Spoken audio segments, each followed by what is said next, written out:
we go. Hi, Pastor. Hi, Kimberly. Welcome. It's really good to see you. Thanks for Thank making time you. for us. Oh, sure. I've got your book here. Me too. Yeah. Thank you for signing those. First of all, perhaps tell us something about what motivated you to write this book. Sure. Oh, well, a lot of things. Always looking for something that connects me to faith, which has always been, um, I always say some people have a gift for faith, some people don't. I did not get the gift, so anything I can find that will further root me has always been something good. I came across it when I was writing a story about prayer quilts, which a group of, I believe they were Lutheran women in San Diego were making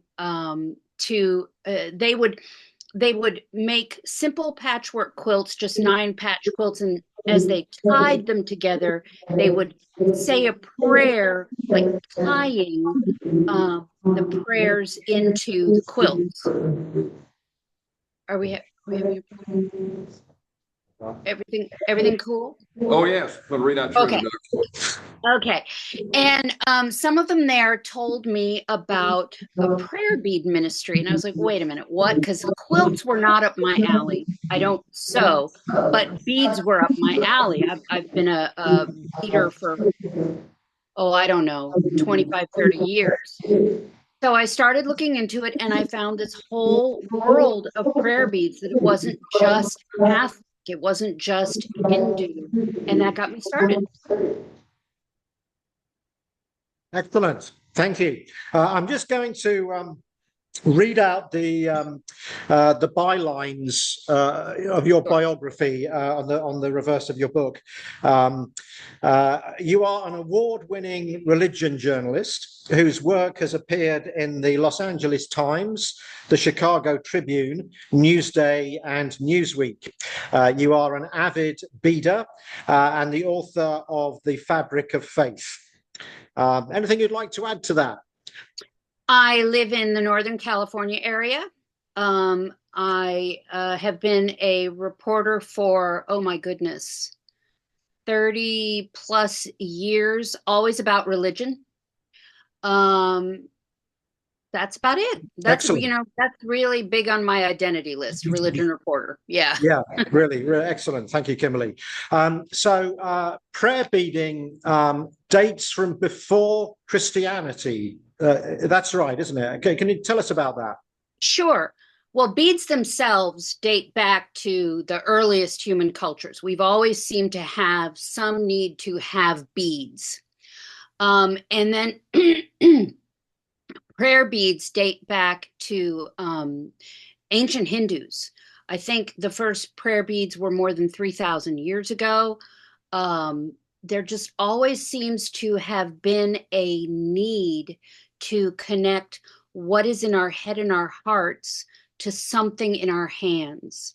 And beads are tiny, they are portable, they're inexpensive, and I think they're sort of a universal symbol of one. So it's easy enough to make it 2, 3, 4 on. Mm. There've always been beads, and as different religions have popped up, of course, we've borrowed, cultures borrow from each other. Every single one of the major world religions has some culture of counted prayer, and all of them except Judaism use some form of counted bead. And Jews have, instead of beads, they have a form of counted prayer on knots. Mm. Very interesting. So, of course, Christianity has been quite good at taking the symbols and practices of indigenous faiths as it's gone around the world and adapting those into Christian practices. How did that happen with the beads? How did Yeah. how did How did Christianity come to take the symbol of the beads and start to use them? Sure.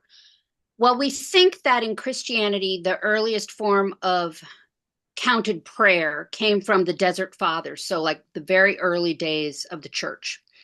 And it's believed that the Desert Fathers carried around pebbles with them. And as they meditated, as they sat in prayer, as they walked from place to place spreading the word, they would pray on a pebble and drop it, pray on a pebble and drop it. And it wasn't a big leap from there to start joining these pebbles together in the forms of beads or in the form of knots on a rope. So we've always had that. Of course, the early church was Catholic, and in the story goes that one of the big thinkers of the church, Dominic, was presented the idea of the rosary by the Virgin Mary in a dream. Maybe so, but the maybe not. It's a beautiful little story. But the early church needed a way for people to pray. Everybody from the layman up to the top fathers of the church, a certain number of times a day. It's all regimented. And how would you ensure that if when reading and literacy was not widespread? And so the easiest way was for counting. So the beads were cheap, beads were pebbles were cheap, knots on a rope were cheap, and widespread and something that people could understand. So that's how we ended up. That eventually led to what we know as the Catholic Rosary. Excellent, very good. So how, as far as we know, did the practice come to the United States? Well, the practice would have come to the United States with, the first Catholics who came to this country, which would have been, well, Catholics and not Protestants so much at that point, but Catholics would have brought counted prayer to this country with the very, very Spanish. Maybe not the Puritans, but they would have had experience with the Catholic rosary. They themselves would not have used it, but they would have had a familiarity with counted prayer. So when the earliest Catholics came to this country, they brought their rosaries, they brought their tradition of counted prayer.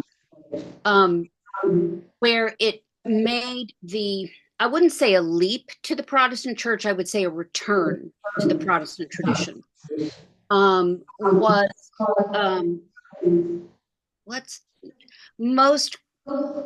the form of the Anglican prayer beads that we know started in the 1980s and 90s in Texas. And there was a congregation, I believe it was a Lutheran church, in outside Dallas, and they had been doing a little ecumenical exploring of the prayer traditions of other faith cultures of the world. And so they would try different things. And the pastor there thought, why don't we have this? And if we did have this, what might it look like? And he sat down and sort of just started playing with on a piece of paper and came up with what we now know as the Protestant Rosary, the Anglican Rosary. It has different names: Anglican prayer beads, Lutheran prayer beads, Protestant prayer beads. And he ended up coming away with a form that has a cross at the base, but that is not usually a cross with a crucified Jesus on it. It can have some form of Jesus on it, but it's usually not the crucified form. That separates it from the Catholic rosary. Then it has one big bead that he called the initiation bead, which is a welcoming into the prayer. Then it had a path, a circle of 28 beads divided into 4 groups of 7. And he called those the weeks because he wanted this to be a daily practice. And then there are 4 beads separating these 7. And when he looked at it, when he laid it out, he said, it forms a cross. So there's so much symbolism here. We could go on and on. There's days of the week, seasons of the year, um, um, the cross, the seasons of the church, the mysteries of the church. There's just so many, and it all adds up to the 33 years that Jesus was on earth. Mm. Right. So it's like every little piece has a symbolic meaning. Is that It right? does. And what's lovely about it is you can overlay onto it any sort of symbolism you like. You might lay over, it could be the 4 seasons. It could be 4 virtues. It could be 4 paths to healing. It could be 4 periods of our, whatever, 4 periods of our lives, 4 stations of our lives. It's really, that's what really attracted me to it, was there is no right or wrong. There's this format, and you can lay on top of it whatever is meaningful to your ministry, to your spot you find yourself in your own personal faith. It's adaptable. That's very good. Tell us about the invitatory bead. Sure. It's the first bead on top of the cross. And what I love about this bead is Protestants my age and older might be a little reticent to use prayer beads. They might see it as, oh, it's a Catholic thing, or I don't have a tradition of it. Right. I don't have a tradition of it. So I think the idea of being able to invite yourself into this tradition happens on the invitatory bead. I love that bead. You can use it to invite yourself into this tradition of meditative prayer. You can use it to invite the person you are praying for, or perhaps praying with, into this tradition of prayer. You can also use it to invite healing, to invite generosity, to invite whatever it is that you need at that moment. I love that bead. It's not something I think to be skipped over quickly to get to the meat of the path. And when you come back around, whether you're doing 1 round on the rosary or 3, the invitatory bead at the end, you can think of it as inviting yourself or the person you're praying for or with, or whatever it might be, back out into the world with what you've taken away from your time praying with the rosary. Very good. So you talk about a journey around the beads. We're familiar with the labyrinth. We have a labyrinth in our parish gardens. Tell us about that journey around the whole of this circle. Sure. Well, I love that you have a labyrinth, because you for sure could do this while you are walking your labyrinth. You don't have to try to coordinate the beginning and the end of the beads with the beginning and the end of the labyrinth. You could just keep walking around and keep doing the beads.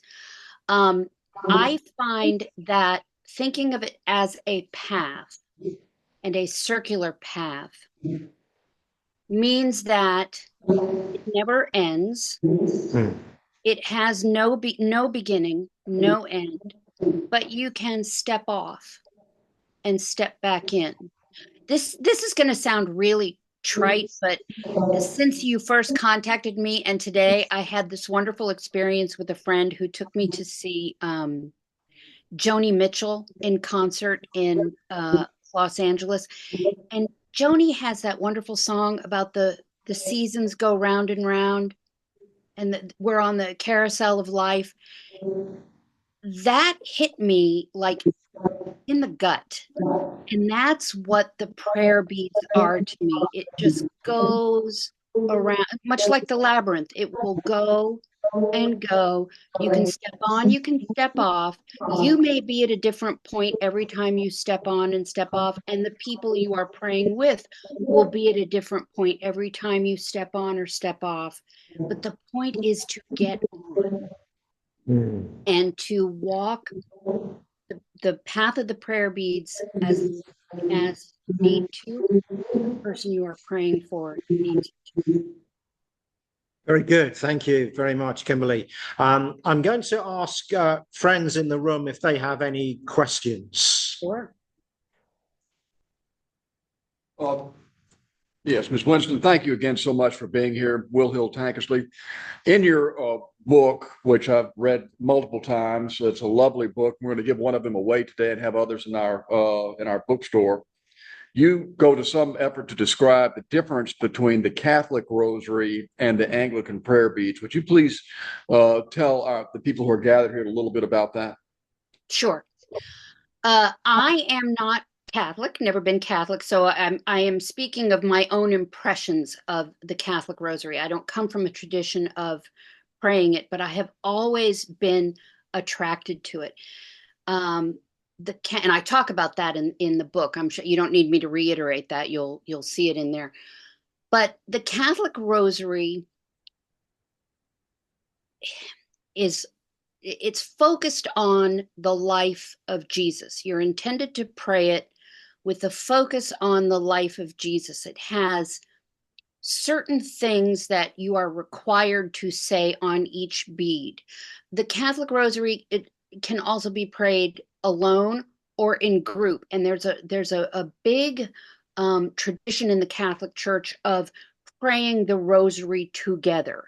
I think that's fabulous. We don't necessarily have that for the Anglican rosary, but it could develop, it could evolve. The Catholic rosary to me is more proscribed, right? You are to say this prayer on this bead, this prayer on this bead. There are 95 beads on the rosary. It's just less free form. It's less, on the surface, it seems less adaptable than the Anglican rosary. I don't want to say anything bad about this Catholic tradition because I'm not trying to. There are plenty of people who are within the Catholic faith who would be comfortable adapting it, but it is its own thing. And I think that users of the Anglican or Protestant rosary need to be sensitive to that. And there will be some Catholics who will not want you to borrow their prayers, and some Catholics that will think it is great. And you just need to be sensitive to that fact. It is intended for a meditation on the life of Jesus. It is intended on veneration of Mary as the mother of Jesus. It's not like you pray. My understanding is not like you pray the rosary for healing. You can, but it's done in a different way. Does that make sense? Yes. So our tradition, it's more extempore. Yes. There's less, and I don't want to. I'm not trying to bash anybody's traditions here. Yeah, I understand. Our tradition is more free form and adaptive. That one has specific purposes and specific times and specific ways of being done. Yeah, very good. That's helpful. Yeah, thanks very much. Other questions, friends? The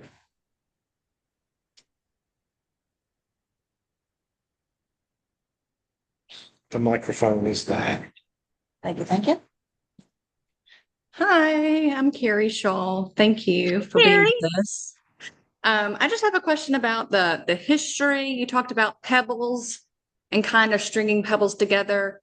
the beads we see today have complicated circles drilled through them real nicely. So I understand things wouldn't have been that clean in the past, but how would people have drilled holes in rocks or stones to start beading in the old days?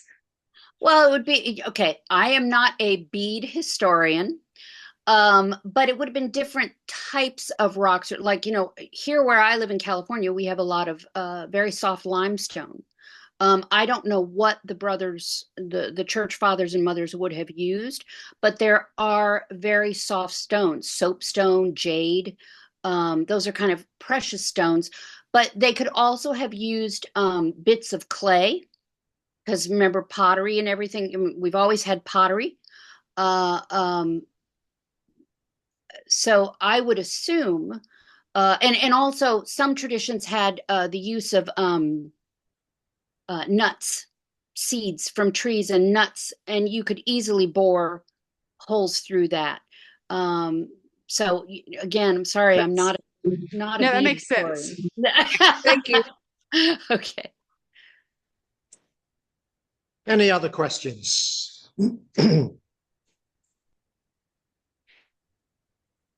Okay, Kimberly, thank you so much. You are You've so given us welcome. so much background, so much theory and understanding, and we're going to follow this up in about a month with another lunch where we are going to have someone who's going to actually teach us to make them, and that'll be the next important step in our journey in this renewed ministry.